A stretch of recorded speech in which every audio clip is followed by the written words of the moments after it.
जय नमस्तु। तत्तं च नन्द्यानन्दिमो चेयनिनन्दिशः परमितत्पदविन्दिप नम्यो सिद्धिशुभा गुरुवेशे गुपतिर्हुई गुपति ज्ञान सहकार तारण तरण समर्थ मुनि गुरु संसार निवास धम्म जुतौ जिनवर अर्थति अर्थ है जो भय विनाशी भव जो मुन ममल ज्ञान परिलो दीपो गुरु को धर्म को साक्षी को बारंबार नमस्कार। श्री 24 थाना गणराज जी। ओवम ओवन्नि ओवन्नि विन्दि विन्दि भवेनं विज्ञानं विनीयं स्वयं उत्पन्नं नन्तानन्त स्वयं च सूर्यं शुद्धं च शुद्धात्मेनं अविनम अवन स्वभाव मनस्य ममिलम मैं मूर्ति ज्ञानम ध्रुवम लोकालोक स्वयं सुरम च सूर्यं सुन्नम सहावम सुरम। बोलिए आचार्य प्रवर सद्गुरु संत तारण धर्मलाचार्य जी महाराज की जय जय जय जय।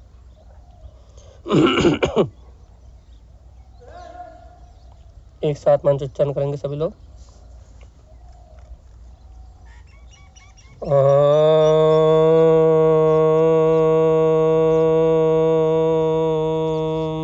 नमः ओवं सिद्धे नमो नमः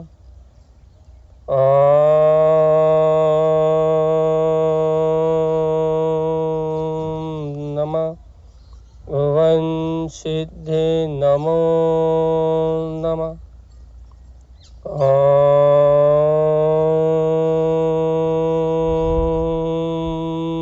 नमः ओवं सिद्धे नमो नमः।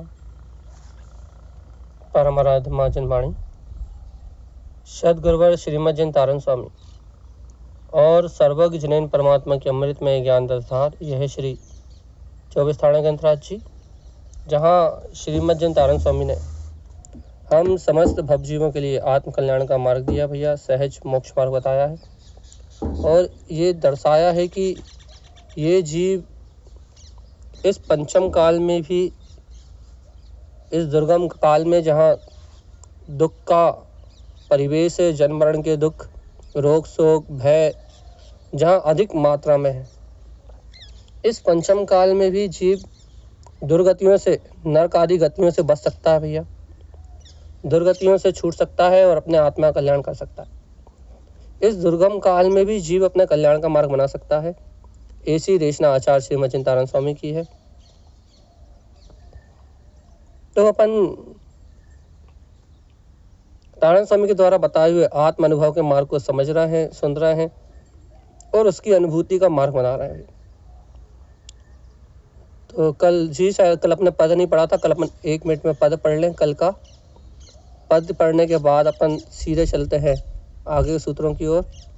जी ये नहीं, पद इसके ऊपर फोटो में जो पीले येलो डीपी में पद दे रहे थे, इसके पहले वाले पेज पे, हाँ ये 1 मिनट में हम पद पढ़ के, क्योंकि पद से अपन ने कल क्या पढ़ा था ये क्लियर हो जाएगा, तो अपन पद पढ़ने के तत्काल बाद चलते हैं अगली गाथा की ओर कि पद से अपने को निकल आएगा सार, कि सार क्या है। अपन ने कल क्या किया था, रिवीजन हो जाएगा एक तरीके से अपना। चलिए, अर्क ही अर्क से अर्क ही अर्क में, क्या अर्थ हुआ भैया, पहले पढ़ लेते हैं। अर्क ही अर्क से अर्क ही अर्क में सदा प्रकाशित रहता है। अर्क स्वभाव को ना देखे तो नरकों में वह जाता है। सरल सी, सीधी सी और सच्ची सी बात है। प्रकाशमान सत्ता प्रकाश में ही प्रकाशित है। प्रकाश को कहीं बाहर नहीं खोजना, प्रकाश हमेशा ही प्रकाश में है। इसलिए अर्क ही अर्क से, अर्क अर्क में ही सदा प्रकाशित है। आत्मा ज्ञान स्वभावी है और वो ज्ञायक स्वभाव आत्मा में सदा प्रकाशवान है। और जो इस अर्क स्वभाव को नहीं देखता वह नरकों में जाता है भैया। इसलिए आत्म तत्व में बैठा देखो, उत्पन्न ज्ञान में प्रकाश हुआ, सम्यक्त मई चेतन स्वभावी कंठ कमल में फैल रहा। बहुत सरल सी बात है। आत्मा अपने स्वभाव में बैठा हुआ भाई, आत्म तत्व में बैठा। देखो देखो देखो अपने अंतर में क्या, अपना ही अनंत ज्ञान। एक बार इस सम्यक ज्ञान के प्रकाश को अपने अंतर में देखो तो स्वयं में उत्पन्न हुआ है। क्या उत्पन्न हुआ भैया? सम्यक्तमयी क्या? अपना चेतन स्वभाव। इसलिए निश्चिंत रहो, निराकुल रहो और अपने कंठ कमल मति ज्ञान आसन पे फैल रहे इस जिनवाणी के प्रकाश को, इस अर्क स्वभाव के प्रकाश को अनुभव करो भाई। ये अपना ही स्वभाव है और अपने से ही प्रकाशित है। तारण स्वामी कह रहे हैं, जो उस बात को समझाने का प्रयास है ये श्रुति ज्ञान की विशेष साधना। क्या है भैया? जिनवाणी, अपनी आत्मा की श्रुति। श्रुति ज्ञान की विशेष साधना ज्ञान प्रकाश में होती है, हितकारी ज्ञान प्रकाशित होता, पर्याय का भय खोती है। देखो भैया, कब तक इन पर पर्याय से डरोगे जीवात्मा? इन पर्यायी भय को छोड़ो। अरे देखो तो, शुद्ध ज्ञान से प्रकाशित, जिनेंद्र देव की अमृत वाणी से प्रकाशित, अपने ही चैतन्य सूर्य के समान अपना सम्यक ज्ञान स्वयं में प्रकाशित हो रहा है। यही हितकारी है। इस हितकारी ज्ञान को अपने अंतर में देखोगे, अपने हित का चिंतन करोगे तो संसार के सारे भय अपने आप ही विला जाएंगे भैया। इसलिए गुप्त प्रकाश में निर्भय रहकर, बिल्कुल चिंता करने का काम नहीं भैया। गुप्त प्रकाश में निर्भय रहकर ज्ञान गंभीर हो जाता है, चेतन ज्ञान की गहराई में ज्ञान सूर्य दिखलाता है। थोड़ी सी बात है भैया, अपने इस गुप्त स्वभाव को अंतर से पहचानोगे तो निर्भयता आएगी भैया। साधु हो जाओ, गुप्त ज्ञान में अवगाहन करो। अपने गुप्त ज्ञान को पहचानने से, गुप्त ज्ञान की अनुभूति करने से, जो उजागर नहीं है उस गुप्त ज्ञायक स्वभाव को उजागर करने से, इससे साधना का मार्ग बनेगा भैया। सम्यक ज्ञान के प्रकाश को प्रगटाओ, अंतर में गुप्त ज्ञान अर्थात साधु पद की साधना करने की तैयारी करो। क्यों करें भैया साधु पद को धारण करने की तैयारी? अरे क्योंकि अपना पूर्ण भाव तो वहीं प्रकट होगा। गुप्त प्रकाश में जाओगे, अपने गुप्त ज्ञान को जागर करोगे तो निर्भय होकर, बिल्कुल कोई डर नहीं है। क्या होगा? गहन गंभीर आत्म ध्यान में सहज अपनी रमणता प्रारंभ हो जाएगी। और तारण स्वामी तो यही कह रहा है ना कि इस ज्ञान की गंभीरता की गहराई में उतरोगे तो क्या होगा?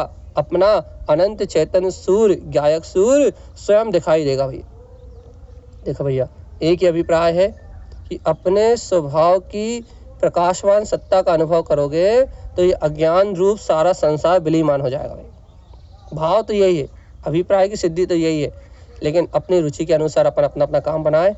अगला पद, सूक्ष्म स्वभाव का उदय हुआ है। सूक्ष्म मतलब अतीन्द्रिय। सूक्ष्म स्वभाव का उदय हुआ है, ज्ञान में आई निर्मलता, दर्श दर्श स्वरूप का दर्शन, ज्ञान में आई समरसता। क्या भैया? ज्ञान में आई सामर्थ्यता, सॉरी क्या कह रहा है? सूक्ष्म स्वभाव का उदय हो गया भैया, अपना अतीन्द्रिय सूक्ष्म स्वभाव अनुभव में प्रकट हो गया। तो क्या हो रहा भैया? सूक्ष्म स्वभाव का उदय हुआ है, ज्ञान में आई निर्मलता। देखो भैया, जब तक जीव अपने अतीन्द्रिय स्वभाव को नहीं जानता, जब तक ज्ञान सम्यक ज्ञान नहीं होता, ये तो अपन जानते ही ना। इसलिए हे जीवात्मा, इन इंद्रियों से बाहर निकल के, अर्थात इंद्रियों के प्रपंचों से ऊपर उठ के विचार करो कि मैं आत्मा मन इंद्रिय के विषयों से पार हूँ, तो ज्ञान में निर्मलता आएगी और अंतर आत्म स्वभाव का दर्श होगा। तभी जब अपने स्वभाव का दर्शन करोगे, यही ज्ञान की सच्ची सामर्थ्यता है। ये ज्ञान सामर्थ्यवान कब कहलाएगा? जब वो राग देश प्रपंच छल कपट मायाचारी को छोड़ के अपने स्वरूप की अनुभूति में लगे। यही सामर्थ्यता है, यही साधकपना है, यही संसार से मुक्त होने की भावना है। इसलिए तारण स्वामी कह रहे हैं, जागो, भेद विज्ञान का क्या कर लो, निर्णय करके, बिल्कुल देरी मत करना। भेद विज्ञान का निर्णय करके हो गई ज्ञान की प्रकटता। अहो सूक्ष्म, बिल्कुल अतीन्द्रिय, अहो सूक्ष्म की दशा निराली, प्रकटी ज्ञान में समरसता। क्या भैया क्या कह रहे हैं? अरे अंतर से भेद ज्ञान की, जीव जुदा पुद्गल जुदा, यही समय का सार। ये जो कह रहा है कि इसका सच्चा निर्णय हो गया है। मैं इन परपर्याय कर्म धाराओं से एकदम अलग चेतना हूँ, ध्रुव चेतना हूँ। तो क्या अंतर ज्ञान में सहज अपना गायक भाव प्रकट हो गया भैया। अहो देखो तो यही अतीन्द्रिय सूक्ष्म आत्मा की दशा है, बहुत निराली दशा है, अद्भुत अतीन्द्रिय आनंद है। इससे ही ज्ञान में समरसता, परम आनंद का प्रकाश हुआ भैया। समरस मतलब अपने स्वयं के आनंद में ये ज्ञान ठहर रहा है। यही तो सूक्ष्म आत्मा को जानना है, यही तो देखना है। मन इंद्रियों से पार हटके अपने सूक्ष्म आत्मा का अनुभव यही तो है। इसलिए है जीवात्मा, तारण तरण देव के वचन ग्रहण करो। क्या ग्रहण करो? सूक्ष्म क्रांति स्वयं की रमणता। देख लो, क्रांति क्या है, प्रकाश क्या है? स्वयं की रमणता। सूक्ष्म क्रांति स्वयं की रमणता, ज्ञान ही ज्ञान में विलस रहा। सूक्ष्म क्रांति स्वयं की रमणता, ज्ञान ही ज्ञान में विलस रहा। अंतर आत्म में तृप्ति हो, अंतर आत्म में तृप्ति हो, ध्रुव स्वभाव में हुलस रहा। देखो भैया, ज्ञानी की दशा क्या है? ज्ञानी की दशा क्या है? ज्ञानी को अपने अंतर का प्रकाश हो जाता है भैया। तो ज्ञानी को अंतर आत्मा का प्रकाश होने के कारण से, अंतर आत्मा की प्रकाश में क्रांति उत्पन्न होने के कारण से क्या होता है? उसके ज्ञान ही ज्ञान में अपना पद स्वयं लीनता रूप प्रकट हो जाता है। ज्ञानी अपने ज्ञान में विलय हो जाता है भैया। इसलिए यही तो अंतर आत्मा की तृप्ति है। आत्मा की तृप्ति 5 इंद्रिय विषय भोगों से नहीं हो सकती। अरे जब ये जीव ज्ञान से ज्ञान में अपने अतीन्द्रिय आत्मा को अपने प्रकाशवान स्वभाव में लीनता को प्राप्त करता है, तब ध्रुव स्वभाव में हुलस रहा। जब ध्रुव स्वभाव का उल्लास अर्थात उत्साह, उल्लास मतलब आनंद, ध्रुव स्वभाव के प्रति उत्साह जागृत होता है, और ये आत्मा अपने मोक्ष मार्ग में उत्साहित होके, अपने वीतराग स्वभाव के अनुभव करने में उत्साहित होके भैया संसार के अज्ञान भाव को त्याग देता है। बहुत सीधी सी अंतिम बात है भैया। क्या है? तेरा छायक स्वभाव मनोहर। अब बाहर मत देखना। यदि शुद्धात्मा के अलावा, यदि तुम अपने शुद्धात्मा के अलावा किसी और से प्रेम करते हो, या ऐसा कहें कि यदि तुम्हें और किसी से प्रेम भाषित होता है, और कहीं प्रियता भाषित होती है, यदि तुम्हें और कहीं अपना प्रेम दिखाई देता है, तो जीवात्मा और कहीं यदि अपना प्रेम दिखाई देता है, तो ये बात सच्ची है कि तुम्हें शुद्धात्मा से प्रीति कम है भैया। प्रेम का बंटवारा नहीं होना चाहिए। प्रेम का बंटवारा होगा तो बर्दाश्त नहीं है। मतलब तारण स्वामी क्या कह रहा है? तेरा छायक स्वभाव मनोहर। याद रखना, श्रद्धा का बंटवारा नहीं चाहिए, प्रेम का बंटवारा नहीं चाहिए, लगन एक ही होना चाहिए भैया। तेरा छायक स्वभाव मनोहर कैसा है? शाश्वत सुख का दाता है। आत्म के अतीन्द्रिय सुख से दुख वहीं विला जाता है भैया। बहुत आत्मा की समरस चर्चा है ये कि जीवात्मा तेरा छायक स्वभाव स्वयं मनोहर है, अतीन्द्रिय है। कहाँ संसार के प्रपंचों को देख रहा हो? ऐसे स्वभाव को देखो ना भैया। यही शाश्वत सुख का दाता है, ये अविनाशी शाश्वत सुख को देने वाला है। इसलिए है भव्य आत्मा, अपने अतीन्द्रिय सुख में दुख नहीं है। अपने अतीन्द्रिय सुख को देखोगे तो दुख वहीं विला जाता है। दुख वहीं उसी क्षण, उसी पल, उसी समय क्षीण हो जाएगा। और ये आत्मा सिद्धि मुक्ति के परम पद को प्राप्त करके जय जयकार मचाता हुआ निर्वाण पद को प्राप्त करेगा भैया। ये भैया कल की चर्चा का सार है कि यदि अर्क भूले तो नरक छिड़ी पड़े। यदि ऐसी प्रकाशवान सत्ता को भूले सूक्ष्म अर्क स्वभाव के अनुभव को भूले, भेद ज्ञान से दृष्टि हटी, तो नरकों में जाना निश्चित है जीवात्मा। तो भैया अपन समलें, अपन चेते और अपन ही तत्व को स्वीकार करें तो अपना कल्याण का मार्ग बनेगा। अब चलते हैं अपन अगली कारिका की ओर। अगली गाथा में तारण स्वामी, अगली गाथा नहीं, अगले सूत्र में तारण स्वामी क्या कहते हैं, इस बात को समझने का अपना अभ्यास करेंगे। और भैया एक बात याद रखना, सुनना मात्र मत है, तो क्या करना, साथ में समझना। चलिए थोड़ा आगम का विषय आया है। 24 ठाणा ग्रंथ के द्वारा तारण स्वामी ने यहाँ 4 गतियों का निरूपण कर रहे हैं। 4 गतियों में से, हाँ दीदी इतना ठीक है, ठीक है, इतना बहुत है मैक्सिमम। 24 ठाणा जी ग्रंथराज में तारण स्वामी 4 गतियों का निरूपण कर रहे हैं भैया। गति मतलब गति मारना, 14 मारणाओं के अनुसार जीव को ढूंढना। मारना क्या होती है, जैसे गुणस्थान क्या होते हैं, मारना क्या होती है, जीव समास क्या होता है। मारना के अनुसार, गुणस्थान के अनुसार या फिर जीव समास के अनुसार, इनके अनुसार जीव को ढूंढा जाता है, जीव की खोज करी जाती है।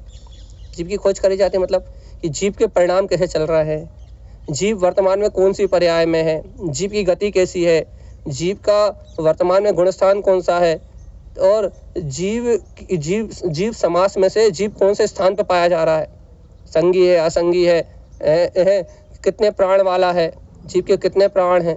इस अनुसार जीव की खोज करना। जीव की खोज क्यों करना भैया, क्योंकि आज हमें जीव ही स्वीकार नहीं हो रहा। आज पृथ्वी अग्नि जल काय, ये जीव ही स्वीकार नहीं हो रहा। और पृथ्वी अग्नि जल काय तो छोड़ो, आज इस शरीर में रहने वाला ये आत्मा ही अपने को जीव स्वीकार नहीं हो रहा। तो भैया गुणस्थान के माध्यम से, जीव समास के माध्यम से, मारना के 14 मारणाओं के माध्यम से क्या करना है, हमें निरंतर जीव की खोज करना है। जीव की खोज क्यों करना है भैया, कि इससे हमें ये पता लगे कि ये जीवन है, जीव जीने वाली शक्ति है, जीव जैवंत सत्ता है। और जीव की उस सत्ता को जान के ये पता लगेगा कि किन विकारी परिणाम के कारण जीव इन 24 स्थानों पर परिभ्रमण कर रहा है, और इन 24 स्थानों से किन परिणामों के कारण परिभ्रमण कर रहा है ये पता लगेगा, और कौन से परिणाम करके, किन परिणामों करके इन 24 स्थानों से बाहर निकल सकता है, संसार दशा से बाहर सिद्ध दशा को प्राप्त कर सकता है।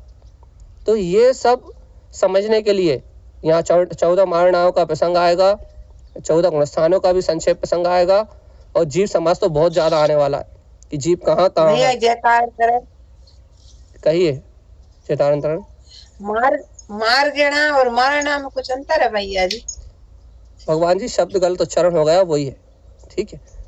मारगणा लिखा है इधर भैया, ये तो आप मारना हो सकता है कुछ अलग शब्द दिया हो। नहीं, ठीक है, मारगणा जो लिखा है वो सही। तो यहाँ अपने को 14 मारणाओं के अनुसार वहाँ जीव की खोज करना है भैया। तो क्या करना है, तो यहाँ स्वभाव को जानना है, जीव स्वभाव को जानना है। तो क्या कह रहे हैं तारण स्वामी या फिर अन्नाचार्य, क्योंकि आगम तो सर्वज्ञ द्वारा कहा गया है। तो क्या है यहाँ सर्वज्ञ की वाणी का उपदेश कि जीवात्मा जिस कर्म के उदय से जीव नरक गति में, अब कौन सा कर्म का उदय भैया, इंद्रिय विषय कसाय पाप, किस कारण से जीव नरकों में जाता है, 7 प्रकार के व्यसन और कुदेव आदि का सेवन। ये बहुत सारे कारण हैं, कारण नीचे आएंगे, किस कारण से जाता है इसका चार्ट अलग आएगा। अभी देखते हैं कि नरक गति क्या है। जिस कर्म के उदय से जीव नरक, त्रियंश, मनुष्य और देव आदि गति को प्राप्त करता है, देव आदि पर्याय को प्राप्त करता है, उसे गति कहते हैं भैया। गति की अपेक्षा जीवों का परिचय करना ही गति मार्गणा है, जिसमें अथवा जिसके द्वारा जीवों की खोज की जाती है, उसे मार्गणा कहते हैं भैया। गति मार्गणा के 4 भेद हैं, कौन कौन से, नरक गति, त्रियंश गति, मनुष्य गति और देव गति। ये 4 भेद है, अपने को अच्छे से याद है, अपने पाठशाला से पढ़े हुए हैं। नरक गति, जिस गति का निमित्त पाकर आत्मा नारक मतलब नरक जैसे दुखों को भोगने वाला, नारक मतलब दुख, नारक भाव अर्थात तीव्र कसाय आदि के भाव को प्राप्त करता है, उसे नारक गति कहते हैं भैया। अब अपने को ये स्वीकार करना है नरक गति क्या है? देखो भैया, नरक गति में जीवों क्या है? अशुभ लेस्या। अशुभ लेस्या से जीव क्या कर रहा है? एक दूसरे को परस्पर दुख दे रहा है। तो जहाँ लेस मात्र भी सुख ना हो, नरक में बाहर में पर्याय अपेक्षा से सम्यक दृष्टि हो, अंतर से सुखी, उसकी बात नहीं चल रही। बाहर में संयोगी अवस्था में जहाँ जीवों को आपस में रति करने का भाव ना हो, रति मतलब प्रीति का भाव ना हो। कैसा भाव हो?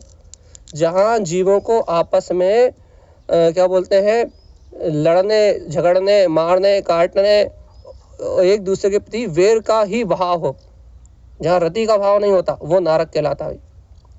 जो रति करने की इच्छा ही नहीं होती तो फिर काय की इच्छा होती है? परस्पर एक दूसरे जीवों को देख के राग अनुराग भाव नहीं आता, एक दूसरे जीवों को देख के मारने काटने और उनकी हिंसा आदि करने का ही भाव आता है, परस्पर दुख देने का ही भाव आता है। तो जहाँ रति नहीं पाई जाती उसे नारकी कहते हैं भाई। आज वर्तमान में हमें किसी को देख के यदि ईर्ष्या का भाव आता है, लड़ने का भाव आता है, क्या बोलते हैं, निरंतर एक दूसरे को दुख देने का भाव आता है, यदि कोई सुखी हो रहा है तो उसे देख के ईर्ष्या होती है, या फिर किसी को देख के द्वेष बढ़ता है, किसी को देख के ऐसा लगता है कि ये तो सामने ही ना आए, है ना, ऐसे भाव होते हैं ना।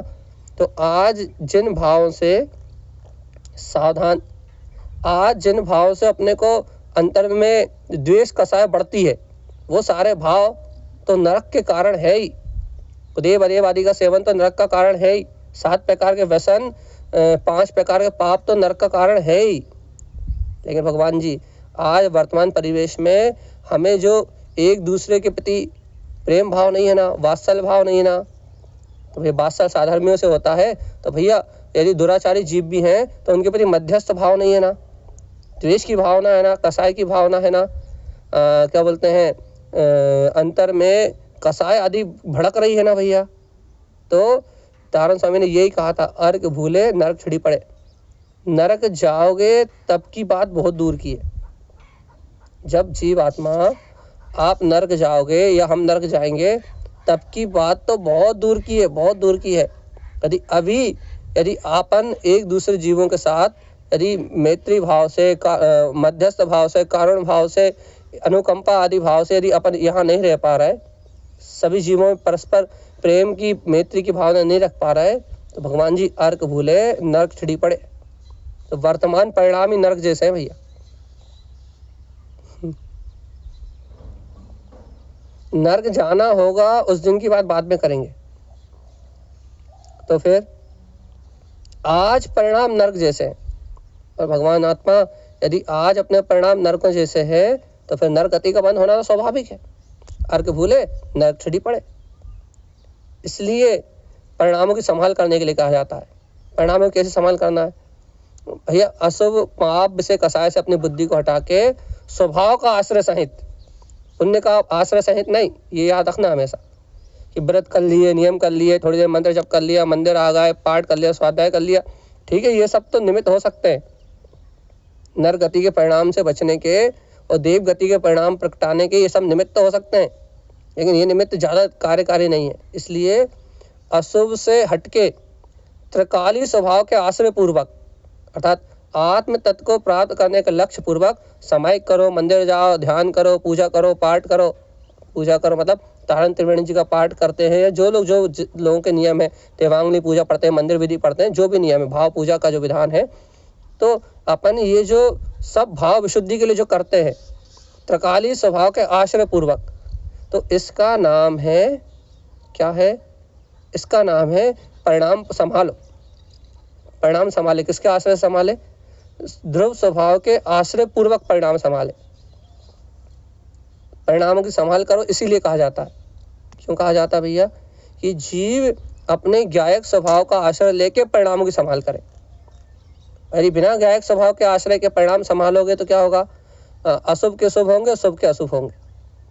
मतलब मही की मही पुण्य पाप के चक्रव्यूह में कहीं ना कहीं पर्याय में ठहरा रहेगा जीव। तो ये नरक गति आदि का निरूपण पढ़ने का या फिर नरक गति आदि को समझने का मतलब क्या अभिप्राय है? हम क्यों समझ रहे हैं नरक गति आदि? इन्हें समझने का इतना अभिप्राय है कि जीवात्मा तुम नरकों के भयानक दुखों को नहीं भोगना चाहते। ये नरक में कौन कौन से दुख होते हैं उसका चार्ट आगे आएगा। तो नरकों के भयानक दुख को आप यदि नहीं भोगना चाहते या हम नहीं भोगना चाहते तो जीवात्मा परिणामों की संभाल करो। यदि परिणामों की संभाल होगी तो नरक गति से बचोगे। यदि परिणाम राग देश छल कपट मायाचारी और वैसे ही बने रहे जैसे अनादिकाल से थे तो फिर कोई बचाने वाला नहीं है भैया। इसलिए परिणामों की संभाल करो। कैसे करो? ध्रुव स्वभाव का आश्रय लेके, अपनी आत्मसत्ता को प्रधान रख के परिणामों की संभाल करो भैया। चलिए, अब यहाँ नर गति कैसे मिलती है इस बात को सामान्यतः अपन ने देखा है और आगे विशेषता से इसका वर्णन मिलेगा। पहले नरकों के नाम लिखे हैं भैया यहाँ, जिन्हें याद हैं ठीक है, जिन्हें याद नहीं है वो यहाँ से पढ़ सकते हैं। रत्न प्रभा, जिसका दूसरा नाम भी यहाँ दिखा धम्मा, उसमें कितने बिल हैं, उसमें वो कितने योजन का है, ये सारी डिटेल यहाँ चार्ट में दी हुई है आपके सामने है कि नर गति में जो पृथ्वी है वहाँ क्या क्या है, उसकी डिटेल आपके सामने है।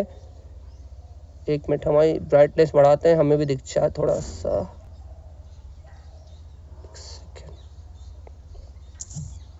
ओके, चलिए ठीक है। यहाँ लिखा है पृथ्वी का है, कौन कौन सी पृथ्वियाँ हैं। नरक में 7 पृथ्वियाँ हैं भैया, जिनके नाम आपके सामने डिस्प्ले पे आप अच्छे से पढ़ सकते हैं। रत्न प्रभा, शक्र प्रभा, बालुका प्रभा, पंक प्रभा, धूम प्रभा, तम प्रभा और महातम प्रभा। इनके दूसरे नाम जो अन्य नाम भी है उनके नाम भी आपके सामने लिखे हैं, वो भी पढ़ सकते हैं। इनकी पृथ्वियों की मोटाई कितनी है वो भी आपके सामने लिखी हुई है। कर्णानियोग का विषय सामने है आपके।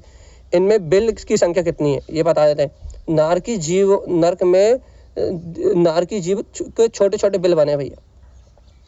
छोटे छोटे मतलब अपने हिसाब से बोल रहे हैं अपन छोटे, यदि अपन मानचित्र में बोलते हैं छोटे हैं, लेकिन वहाँ उनकी संख्या बड़ी, मतलब उनका जो घनाकार है वो योजनों में। तो नार की जीवों के जो बिल हैं वो प्रथम नरक में 30 लाख हैं, आगे के नरकों में 25 लाख हैं और आगे के नरकों में क्रमशः घटते हुए हैं भैया। बिल मतलब जिनमें अपने अपने बिल में जिस नारकी को जहाँ जाना होता है वो अपने अपने बिल में रहता है भैया, वहाँ वहीं उसका जन्म मरण, अर्थात वहीं जो उसके साथ उसे वेदना भोगनी है वो वहीं अपने अपने बिलों में वेदना भोगते हैं। रहने के स्थान का नाम बिल समझो, ठीक है। और यहाँ एक चीज़ जो साथ में दी हुई है, क्योंकि डार्क कलर में तो हमें खुद क्या दिखा, पत्ते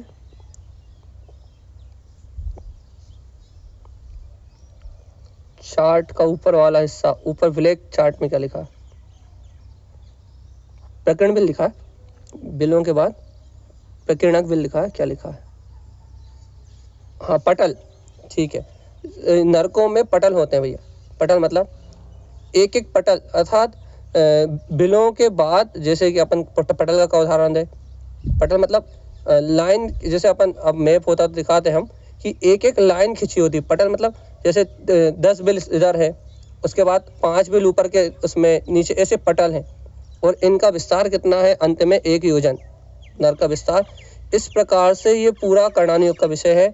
और यदि इसे अपने को पढ़ना है तो इसके लिए चाहिए अपने को क्या, मैप, वो भी है अपने पास कि आप जब 3 लोग पढ़ेंगे तो उसमें आपको ये बिल्कुल स्थिति क्लियर हो जाएगी। यहाँ सिर्फ समझने के लिए अपन ने यहाँ ये चार्ट डाला है कि 7 प्रकार के नरक हैं। उन नरकों के नाम निम्नलिखित हैं और उन नरकों की मोटाई, लंबाई, ऊंचाई, पृथ्वी की चौड़ाई, उनके बिल, उनके पटल, इन सब का वर्णन यहाँ दिया हुआ भैया, जिसे आप देखें, समझने का अभ्यास करें। और समझ में नहीं आए तो फिर 3 लोग सार या फिर तत्वा सूत्र को खोलें, उसमें इसका मानचित्र देखें, और यदि मानचित्र चाहिए तो हम भेज देंगे, तो आप उसका चित्र देखें और उससे समझें तो आपको पता लग जाएगा नर क्या है। ठीक है दीदी, चलते हैं अपन सूत्र की ओर, क्योंकि पढ़ने का कोई याद तो रहने वाला नहीं है, बस सार रूप समझा दिया। अब यदि किसी को रुचि है तो 3 लोग में जाए, 3 लोग विस्तार में, तो लोग परिणति ग्रंथ खोले या तत्वा सूत्र खोले, उसे मानचित्र में मिल जाएगा पूरा। जी सूत्र की ओर चले अपन।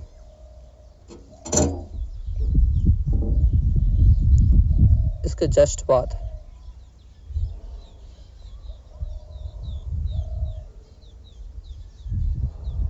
अब ये सीधे अर्थ ही खोलने, अर्थ के आगे सूत्र लिखे हुए हैं, बहुत सरल हो जाएगा ये। ठीक जी, ये नहीं, नीचे जो रेड और ब्लैक है ना, एक एक सूत्र उसका अर्थ साथ में लिखा हुआ, बहुत इजी हो जाएगा वांचन करना। बस चलिए, ये देखिए भैया, अभी अपना कौन सा विषय चल रहा है, कौन सा विषय चल रहा है, याद है किसी को? अर्क उत्पन्न अर्क। हाँ, कोई नहीं म्यूट खोला। क्या चल रहा है? अर्क अर्क उत्पन्न अर्क। जो पहला विषय था अर्क विशेष, अपना वही विषय चल रहा है। अभी कंठ खटकार कमल अर्क नहीं आया। अभी विषय क्या चल रहा है?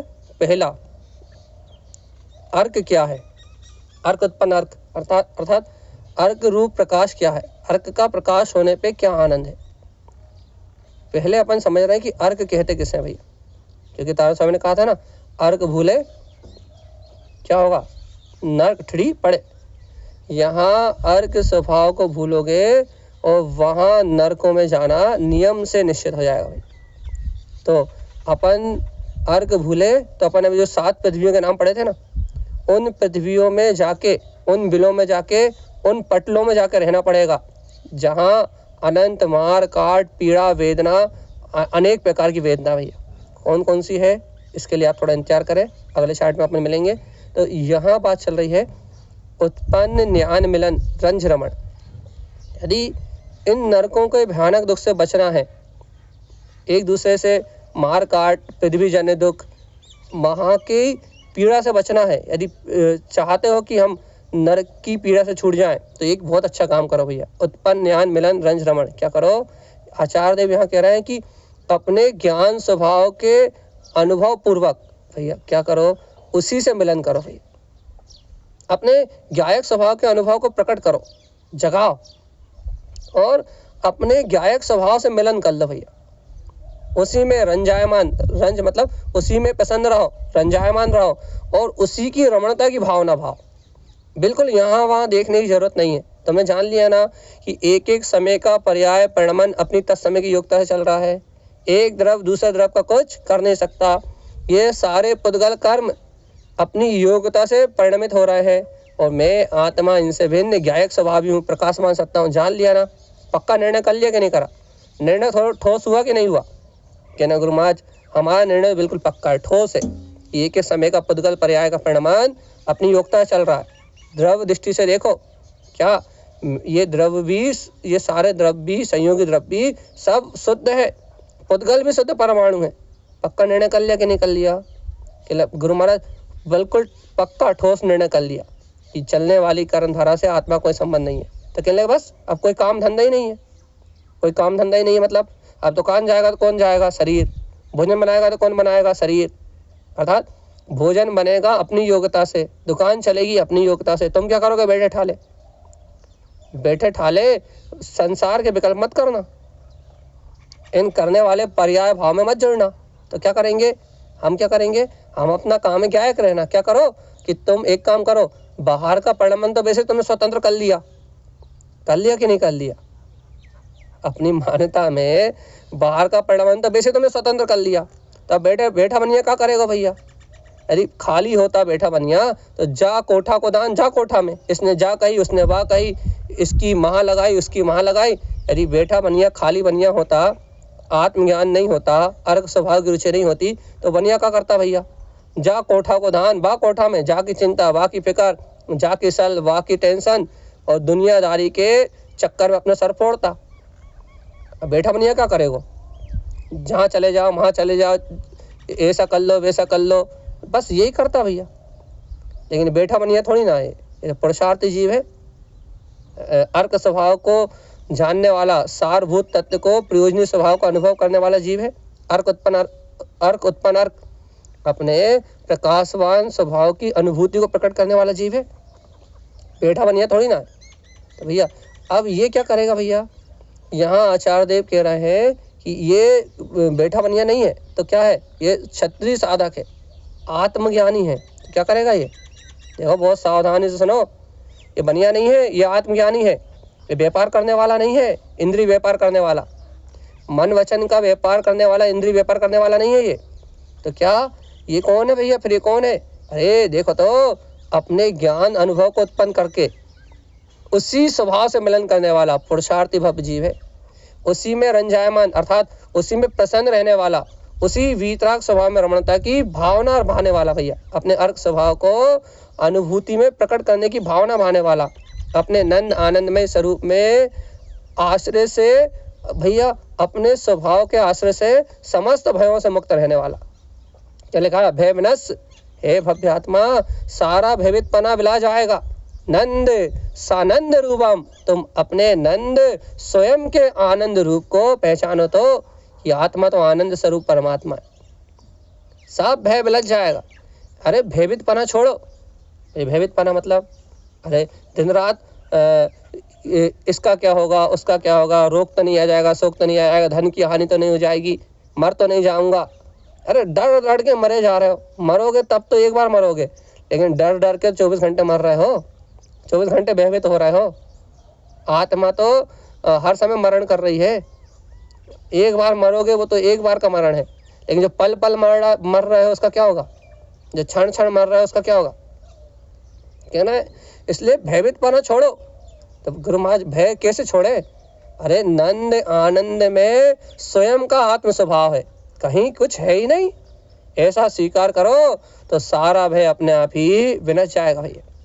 उत्पन्न ज्ञान क्या करे? अरे अपने ज्ञान स्वभाव को स्वानुभव में उत्पन्न करो, यहाँ पर पर्याय की ओर देखना बंद करो। क्या करें गुरु महाराज? अपना ज्ञान स्वभाव उत्पन्न करो, जिनवाणी में कहे अक्षर स्वर व्यंजन पद और अर्थ, ठीक है ना? उत्पन्न ज्ञान अक्षर स्वर व्यंजन पद अर्थ तीर्थ। क्या कह रहे हैं कि जिनवाणी में कहे अक्षर स्वर व्यंजन पद और अर्थ से अपनी शुद्ध सामर्थ्य अर्थात अपनी स्वशक्ति को प्रकट करो, अर्थात ती अर्थ में स्वभाव को जगाओ। अक्षर का मतलब अपने अक्षय स्वभाव का, अक्षर के माध्यम से अपने अक्षय स्वभाव सूर्य समान व्यंजन से व्यक्त अपने पद को प्रयोजनी जान के ती अर्थ अर्थात रत्नात्रय की साधना में अपना उपयोग लगाओ। ये जनवाणी मनोरंजन करने के लिए नहीं है, नए आगम को क्षयोपम बुद्धि से जानने के लिए नहीं है। ये जनवाणी बौद्धिक तलवार नहीं है कि लड़ो। काहे के लिए है ये जनवाणी? ये जनवाणी अक्षय स्वरूप को व्यक्त अपने पद को, अपने प्रयोजनी पद को प्रकट करने वाली सामर्थ्य शक्ति है भैया। तो क्या करें? इस स्व सामर्थ्य शक्ति को पहचान के अपने अंतर में ज्ञान का भाव जगाओ, आत्मज्ञान की शक्ति जगाओ और सहज तीर्थ में अपने वीतराग स्वभाव में रम जाओ भाई। अगला पेज दीदी। जब इस सहज तीर्थ स्वभाव में रमोगे तो मुक्ति की प्राप्ति होगी भैया, और नहीं तो सड़ते रहो संसार में। क्या करना है?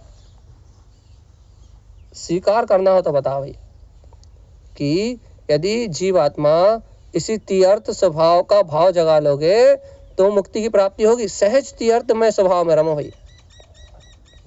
देखो सावधान सावधान, तारण स्वामी सजा रहे हैं और क्या कह रहा है कि अपने तीर्थ स्वभाव की साधना करो।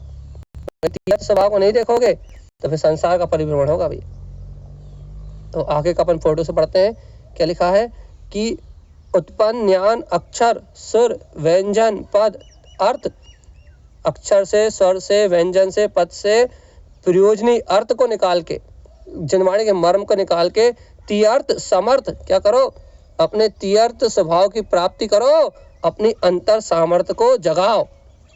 और जीवात्मा जब तक तुम अपनी अंतर सामर्थ्य को नहीं जगाओगे तब तक तुम्हारा निर्माण नहीं होगा भैया। इसलिए हमेशा हमेशा के लिए सावधान जीवात्मा। देखो आत्मा ज्ञानमय है और ज्ञान आनंद से भरा हुआ है भैया। अब तो बात अपनी रुचि की है। अपनी रुचि की मतलब भैया कि तारण स्वामी ने कह दिया समर्थ, ये अपना तीर्थ में जो स्वभाव है ना, जनवाणी के माध्यम से जैसे अपन सुन रहा है समझ रहा है, ये सर्व सामर्थ्यवान है, अक्षय स्वरूप है, सूर्य समान प्रकाशित होता हुआ अपना व्यंजन व्यक्त केवल ज्ञान में पद है और यही अर्थ प्रयोजनी है। इसको तीर्थ की साधना के माध्यम से अर्थात उत्पन्नार्थ, हितकारार्थ, सहकारार्थ, ती अर्थ की साधना के माध्यम से द्रव गुण पर्याय तीनों भाव से शुद्ध अपनी सामर्थ्य को जगाओ। सामर्थ्य, देखो भैया, अपनी सामर्थ्य को भूल के जीव कायर बना है। अपनी सामर्थ्य को भूला है ना, इसलिए कायर बना है।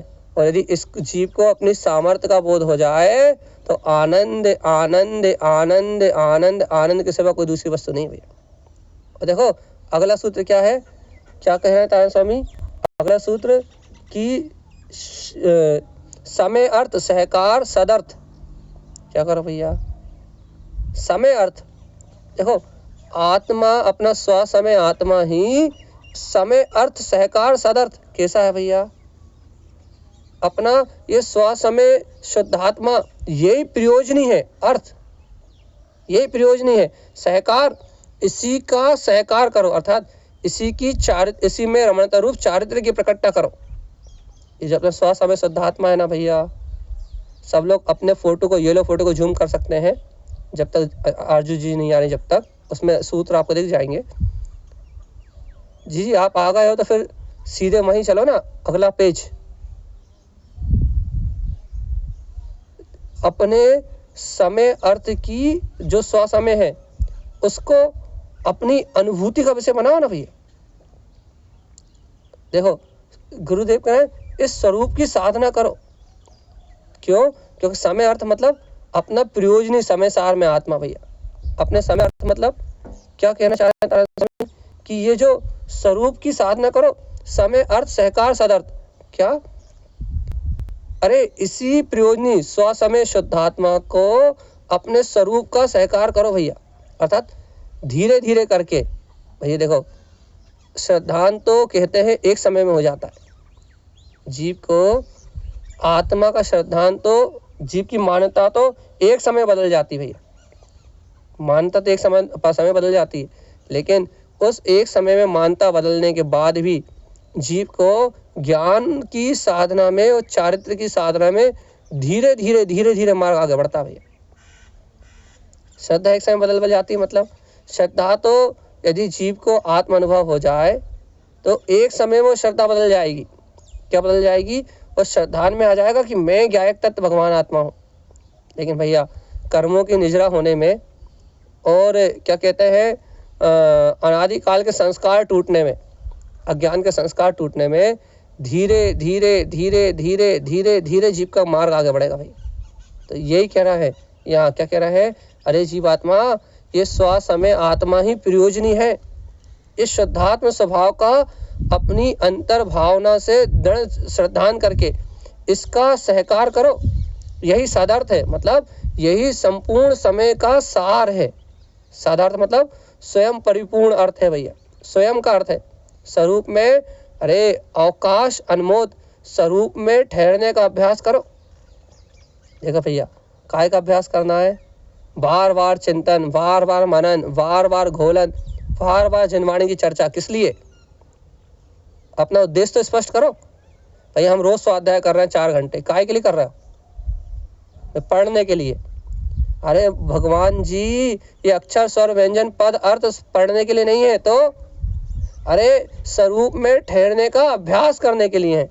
स्वाध्याय करते करते यदि चित्त अंतर की ओर जा रहा है, स्वभाव के दर्शन की भावना है, तो स्वाध्याय करते करते आंख बंद करके बैठो तो और उस आत्म अवलोकन की ओर ढलो तो जीवात्मा। स्वरूप में ठहरने का अभ्यास करो, अपने ज्ञायक ज्ञान स्वभाव का आश्रय ग्रहण कर लो, तो ही संसार सागर से मुक्ति की प्राप्ति होगी। और जीवात्मा यदि अपने ज्ञायक ज्ञान स्वभाव का आश्रय ग्रहण नहीं कर पाओगे तो इस संसार सागर के घोर धरातल से मुक्त नहीं हो पाओगे। इसलिए अवकाश अनमोद, अवकाश अनमोद क्या करना भैया? अपने अंतर में, अपनी आत्मा में अवकाश करना है, अर्थात इसमें ही ठहरना है, इसी का अभ्यास करना है। इसके ही आश्रय से क्या होगा भैया? अपना सदर्थ, अपना स्वयं का शुद्ध अर्थ प्रकट हो जाएगा भैया। और देखो अब महिमा देखो तारण स्वामी की। तारण स्वामी क्या कहते हैं, देखो क्या कहते हैं, दृष्टि आदिष्टि दृष्टि। देखो अरे भाई आज तक जिस स्वभाव पे तुम्हारी दृष्टि नहीं गई थी, आज तक जिसे देखा नहीं था, आज तक जिसकी ओर तुम्हारी रुचि नहीं गई थी, आज जिनेंद्र भगवान की अमृत वाणी की अनुकंपा देखो, दृष्टि जो दिखाई दे रहा है, जो दिखाई नहीं देता था, आदृष्टि जो नहीं दिखाई देता था, जो आज तक दृष्टि में नहीं आया था, दृष्टि आज वो इस अमृत वाणी के निमित्त से अपनी दृष्टि में आ गया भैया। बताओ, अनादि काल से 84 लाख योनियों में परिभ्रमण करते हुए जिस आत्मा को अपन देख नहीं पाए थे, श्रद्धान से अंधे थे ना, थे कि नहीं थे अंधे? अनादि काल से इसी भगवान की अमृत वाणी को स्वीकार ना कर पाने से श्रद्धान से अंधी थी कि नहीं थी मेरी आत्मा? तो आदृष्टि आदर्शन से संयुक्त थी। क्या कर रही थी? पाप वैसे कसाय में लगी हुई थी भैया, संसार को इष्ट मान रही थी। लेकिन आज कैसी अनुकंपा बरसी, आज ये भगवान की अमृत वाणी, ये 24 ताड़ाजी ग्रंथ में कैसा महिमा आ रही है, कैसी महिमा आ रही है। देखो क्या हो रहा है, आज तक जो स्वभाव अपनी दृष्टि में नहीं आया था, ऐसे स्वभाव को दृष्टि में लो, आज वो स्वभाव सहज दिखाई दे रहा है, आज वो भगवान के वचन सहज स्वीकार हो रहा है। इसलिए हे भव्य आत्मा, ऐसे स्वभाव को ही दृष्टि में अपनी देखो, जिसे आज तक इष्ट नहीं माना था, इष्टि आइष्टि इष्टि, आज तक जो अपना नहीं लगा था, आज तक आत्मा पराया लगता था, और घर पुत्र परिवार दौलत मकान दुकान अपने लगते थे। लेकिन तारण स्वामी कह रहा है, सुनो सुनो, आज तक जो परमात्मा से प्रेम नहीं होता था, जो ध्रुव आत्मा प्रिय नहीं लगता था, आज देखो तो ये भगवान की अमृत वाणी सुन के क्या हो रहा है, कैसा अति से घट रहा है। इससे बड़ा अति से क्या लोगे? अरे चक्रवर्ती जैसे पद भी मिल जाए तो धूरा का ढेर है, लेकिन देखो इससे बड़ा अति से क्या है। आज तक जिस आत्मा से प्रियता नहीं हुई थी, आज भगवान की अमृत वाणी को सुन के वो आत्मा प्रिय लग रहा है, वो शुद्धात्मा प्रिय लग रहा है, उस चैतन्य स्वभाव की महिमा आ रही है। यह तारण स्वामी के वचन, देखो क्या कह रहा है वो। आज तक जो परमात्मा इष्ट नहीं लगा था, निज नाथ में अंतर में बैठा हुआ, ऐसे स्वभाव को अब इष्ट मान लिया है। अब कोई सल नहीं है, अब कोई शंका नहीं है, अब कोई भय नहीं है, अब कोई डर नहीं है, कोई भी डर नहीं है। जो आज तक अपना नहीं लगा था, जो आज तक इष्ट नहीं लगा था, जिसे आज तक अपना नहीं माना था, आज उसको अपना मान लिया भैया। माना कि नहीं? अरे कम से कम अनुभूत ना कर लो रे, नहीं तो नरक जाओगे। अर्क भूले नरक ठिड़ी पड़े, सावधान है ना, कहीं सो मत जाना कि भैया कितनी अच्छी जिनवाणी माँ लोरी सुना रही है, बढ़िया एक अच्छी नींद ले लो और आनंद से क्या ना 1 घंटा पूरा हो जाएगा जब उठ जाएंगे। सोना नहीं, जागने के लिए है। क्या कह रहा है तारण स्वामी? सावधान, क्या करना है कि हे भव्य आत्मा, आज तक जो प्रिय नहीं लग रहा था, आज उसे प्रिय इष्ट मान लिया है। अब देखो आगे कह रहा है, इष्टि उत्पन्न इष्ट दर्श। देखो यही इष्ट स्वभाव स्वानुभव में उत्पन्न हुआ है, तभी तो आनंद आ रहा है। यही इष्ट स्वभाव अंतर हृदय में स्वीकार हुआ है, तभी तो चेहरा कमल की तरह खिल रहा है। ये इष्ट स्वभाव आत्मा में दस्तक दे रहा है, कह रहा है कि हाँ मैं ही हूँ, तभी तो ये जीव उछल रहा है, तभी तो ये जीव आनंद मना रहा है। यदि ये इष्ट स्वभाव प्रकट नहीं हुआ होता तो ये जीव आनंद काहे का मनाता, किससे प्रसन्न होता? तो तारण स्वामी क्या कह रहा है, यही इष्ट स्वभाव स्वानुभव में उत्पन्न हुआ है।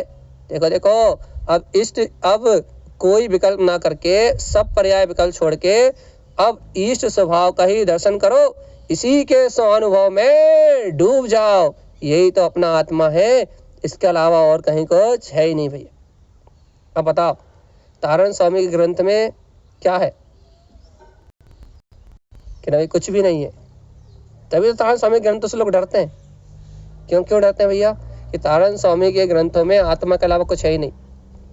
तो क्या लोग क्या चाहते हैं? लोग आत्मा को नहीं चाहते, लोग आत्मा के अलावा और कुछ चाहते हैं। और तारण स्वामी बस आत्म सत्ता के अलावा और किसी को जानते ही नहीं। आखिरी सूत्र भैया, लोग लेफ्ट हो रहा है, इसके पहले आखिरी सूत्र का वांचन कर दे। उत्पन्न दर्श, क्या करो भैया? अरे देखो तो सर्व लोक को दर्शित करने वाला, अपना अनंत चतुष्टय में, अनंत दर्शन में ये अपना स्वभाव है, स्वयं अनुभव में उत्पन्न हुआ है भाई। अब इसका दर्शन प्रकट करो, क्यों पर पर्याय में लगे हो? इष्ट उत्पन्न, देखो ये स्वभाव ही प्रिय है, परम प्रिय है, और स्वयं अपने स्वानुभव में प्रकट हुआ है। अब किसी को कुछ लेना देना नहीं है, अब किसी की चिंता सल को नहीं रखना अपने अंतर में। इष्ट उत्पन्न, देखो ये इष्ट स्वभाव सहज उत्पन्न हुआ है, परम प्रिय स्वभाव स्वयं अनुभूति में जागा है। अब क्या करो, अरे जिनेन भगवान की वचनों से यही इष्ट परम प्रिय इष्ट शब्द उत्पन्न, ये जिनेन्द्र परमात्मा के प्रिय वचनों से, हितमित प्रिय वचनों से अपने इष्ट स्वभाव का ही सहकार करते रहो भैया। अपने इष्ट स्वभाव की साधना में लगे रहो। ये जनवाणी अपने स्वभाव का सहकार कराने के लिए मिली है, इसलिए बिल्कुल शल्य नहीं रखना, शंका नहीं करना, भयभीत नहीं होना। तो क्या करें गुरु महाराज, यही इष्ट परम प्रिय शब्द, शब्द विमान, ये भगवान की वाणी दिव्य ध्वनि उत्पन्न हो रहे हैं, भगवान की दिव्य ध्वनि सुनाई दे रही है। अब इन शब्दों के माध्यम से अपने इष्ट स्वभाव की चर्चा में लगे रहो भैया। अपन वही कर रहे हैं, अभी इष्ट स्वभाव की चर्चा कर रहा है, बाहर की चर्चा नहीं कर रहा है, दुनियादारी की बात नहीं कर रहा है। जिनवाणी में कहे शब्दों का चिंतन करो, इष्ट शब्द जिनवाणी में कहे इन शब्दों को चिंतन के माध्यम से अनुभव में लो, और क्या करो, इन शब्दों से पार होके, इष्ट शब्द अशब्द, क्या करो, इन शब्दों से पार होके अपना अशब्द अर्थात अतीन्द्रिय स्वभाव का, शब्दों से परे अतीन्द्रिय स्वभाव का स्वयं अनुभव उत्पन्न करो भैया। शब्दों में मत उलझे रहना, शब्द ज्ञान क्षयोपशम है। इन शब्दों का चिंतन करके, मनन करके, चिंतन मनन में इनका अनुभव करके, इन शब्दों से पार उस अशब्द स्वभाव की स्वानुभूति को उत्पन्न कर लो। देखो देखो अशब्द भाव प्रकट हो गया है, जिसे कहा नहीं जा सकता। अपन आत्मा की इतनी चर्चा कर रहे हैं, लेकिन वो आत्मा शब्द अतीत है, वर्ण अतीत है, रूपातीत है, क्या कहोगे उसे, वो तो स्वयं स्वानुभव गम है भैया। इसलिए इन शब्दों जिनवाणी के माध्यम से यही शब्द गुप्त स्वभाव के स्वानुभव को प्रकट करने वाले हैं। ये इष्ट शब्द ही अपने वीतराग भाव को प्रगटाने वाले हैं भगवान जी। तो क्या करो, इन्हीं की अनुभूति में डटे रहो भैया। कैसा लग रहा है कि नतारण स्वामी, आपको तो आत्मा ही इष्ट दिख रहा है, उत्पन्न दर्श, उसी अर्क स्वभाव का दर्शन, वही इष्ट, वही सहकार, उसी की अनुमोदना। गुरुदेव और कुछ काम है कि नहीं है? तो तारण स्वामी तुमसे पूछ रहा है, तुम ये बताओ, अर्क भूले नरक ठड़ी पड़े, तुम ये बताओ, तुम नरक में जाना चाहते हो कि नहीं जाना चाहते? पहले ये बताओ। ये दीदी हो तो अगला पेज खोल देना। आप बताओ, यदि तुम अपने अंतर में अर्क स्वभाव को स्वीकार करके नरक गति से छूटना चाहते हो कि नहीं? कहना भैया हमें नहीं पता। बस भैया, यदि जीव यदि दुर्गतियों से छूटना नहीं चाहता तो तारण स्वामी की बात क्यों सुनेगा? अच्छे बता। देखो हम आपसे दो प्रश्न पूछ रहे हैं, हमें दो प्रश्नों का जवाब दे दो। यदि किसी जीव को दुर्गतियों से भय नहीं लगता, उसे दुर्गतियों में मतलब उसे दुर्गतियों में जाना ही है, ऐसा निर्णय कर लिया किसी ने भैया कि नहीं भैया क्या होता है नरक, क्या होता है स्वर्ग, खाओ पियो ऐश करो और कुछ नहीं है, कहीं कुछ नहीं है, जिसने ये स्वीकार ही कर लिया क्या कि आत्मा वगैरह, आत्मा जैसी कोई वस्तु नहीं है, नरक जैसी कोई वस्तु नहीं है, बढ़िया खाओ पियो और मर जाओ, फिर कौन ने देखा कल क्या होगा। या फिर तो ऐसे जीव का क्या होने वाला है ये बताओ भैया, जिसे नरक आदि जाने से भय नहीं लगता। या फिर दूसरा प्रश्न, जिस जीव को अपने आत्मा की रुचि नहीं है, जिस जीव को अपने शुद्ध स्वभाव का श्रद्धानी नहीं है, वो जीव को यहाँ क्या समझ में आ रहा होगा ये बताओ। दो प्रश्नों का जवाब दे दो भैया। है कोई जवाब? नहीं है? जल्दी बता दो, जल्दी से। अगला सूत्र दीदी ने खोल दिया, हमारे चक्कर में जरूर लैपटॉप के सामने बैठना पड़ता है। बताओ जल्दी। नहीं भैया ऐसा नहीं। जी दीदी कुछ नहीं पता। चलिए अपन चलते हैं अगली वांछना। जी फिर पुराना पेज कहाँ से आ गया? अगला पेज फिर रिवर्स हो गया वो। पीछे करूं? आगे इसका वांछना अपन कर चुके हैं ना। अगला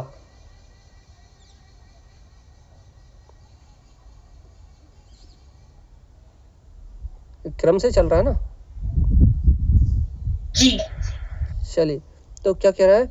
अशब्द गुप्त शब्द उत्पन्न, जिन वचनों के माध्यम से चिंतन मनन करके यह गुप्त वीतराग स्वभाव को उत्पन्न कर लो भैया। देखो हम तो जो प्रश्न कर रहे हैं उसका जवाब नहीं है आपके पास, लेकिन तानंद स्वामी जो कह रहे हैं उसको स्वीकार करने का भाव है कि नहीं है? जिन वचनों के माध्यम से अशब्द गुप्त, क्या करना है? अरे आज जनवाणी के माध्यम से जो गुप्त है, गुप्त गुप्त गुप्त छुपा हुआ है, वो भजन पढ़ते ना, छिपा कहाँ और तारण देवा, फेरी वाले तेरी याद सता है। क्या कह रहा है? जिन वचनों के माध्यम से चिंतन मनन करके यह गुप्त वीतराग स्वभाव को उत्पन्न कर लो, इसी के माध्यम से वीतराग स्वभाव उत्पन्न होगा। और सुनो तो, अशब्द गुप्त शब्द उत्पन्न, इन शब्दों से उस गुप्त स्वभाव को उत्पन्न कर लो। और गुप्त शब्द हितकारी इष्ट, सुनो भगवान जी, ये जिनेंद्र भगवान के वचन ही हितकारी हैं और यही प्रिय है, इष्ट है। इनके अलावा और कहीं से मुक्ति नहीं मिलेगी भगवान जी। स्वाभाविक मुक्ति आपको इन शुद्ध वचनों को स्वीकार करने से मिलेगी। सुनो सुनो, हितकार हितकार उत्पन्न हितकार, क्या करो? अरे अपने हित को, अपने हित की चिंता करो, अपने कल्याण की चिंता करो, संसार की चिंता सल छोड़ो और अपने कल्याण करने का भाव प्रकट करो, अपने अंतरात्मा कल्याण करने का भाव प्रकट करो। इस सूत्र का अर्थ क्या है? हितकार हितकार उत्पन्न हितकार। अरे अपने स्वहित की चिंता करो, अपने आत्म कल्याण की चिंता करो और अपने हितकारी स्वभाव को पहचानो, तत्व की श्रद्धा करो।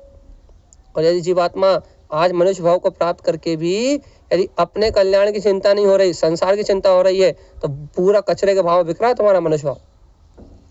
तारण स्वामी कह रहा है, हम नहीं कह रहा है। देखो क्या कह रहा है, हितकार हितकार उत्पन्न हितकार। क्या करो? सहज सम्यक ज्ञान में अपना हितकारी स्वभाव उत्पन्न हो गया है। अब जानने में आ गया है कि मेरे अंतर में आत्मा का अनंत प्रकाश है, यही प्रयोजनी है, यही अपने लिए हितकारी है, यही हितकारी अपना प्रयोजनी स्वभाव है, जो अर्थ स्वरूप है भैया, अर्थात सार स्वरूप है। अब क्या करो? अब तो इसी को स्वीकार करके और अंतर की जय जयकार मचाओ भैया। देखो देखो, है भव्य लक्ष्य लक्ष्य उत्पन्न लक्ष्य। अरे देखो तो, आज तक जिस स्वभाव का लक्ष्य नहीं बनाया था, जो लक्ष्यभूत नहीं हुआ था, आज देखो क्या हो गया। अपने इष्ट स्वभाव को लक्ष्य में लेकर इसी को लखो, अलख निरंजन। अरे अपन फूलना पड़ते ना, अगमे गमा जिन हो स्वामी तारण देवा। क्या करो? अरे अपने स्वभाव को आज तक लक्ष्यभूत नहीं किया था, आज तो वीतराग तारण तरण स्वभाव इष्ट है ना, है कि नहीं? यदि है तो अपने इष्ट स्वभाव को लक्ष्य में लेकर इसी को निरंतर अपने अनुभव में रखो। देखो तो, यह अपना इष्ट स्वभाव ही स्वयं स्वानुभव में प्रकट हुआ है, जहाँ कोई शल्य नहीं, शंका नहीं, कोई भय नहीं, कोई कांक्षा नहीं, कोई वांछा नहीं, समस्त विकार भाव से रहित अनुभव में प्रकट हुआ है भैया। अब क्या करना है अपने को? जब ऐसा आनंद स्वरूप प्रकट हुआ है तो क्या करना है? कुछ नहीं करना। क्या करना है? इष्ट जीवस अवगान। क्या करना है? इसी परम इष्ट। भैया देखो चलती क्रिया है, 2 मिनट 3 मिनट और बचे, आखिरी बात सुन लो, बहुत गहरी बात। परम इष्ट जीव स्वरूप का आह्वान करो, अर्थात पुरुषार्थ करने की तैयारी करो। मेरे अंतर में ही मेरी जीवत शक्ति विराजमान है, इसका आह्वान करो। आह्वान, अंतरात्मा को पुकारो, चैतन्य की पुकार लगाओ, गायक की छटपटाहट, गायक को ग्रहण करने की छटपटाहट जागृत करो भैया। परम इष्ट जीव स्वभाव। हाँ, जय तारण तरण। जय तारण तरण। 10वें गुण स्थान में भैया जी कितने प्रकृतियों के आपकी आवाज ही चली गई है, और यहाँ गुणस्थान का विषय कहाँ है?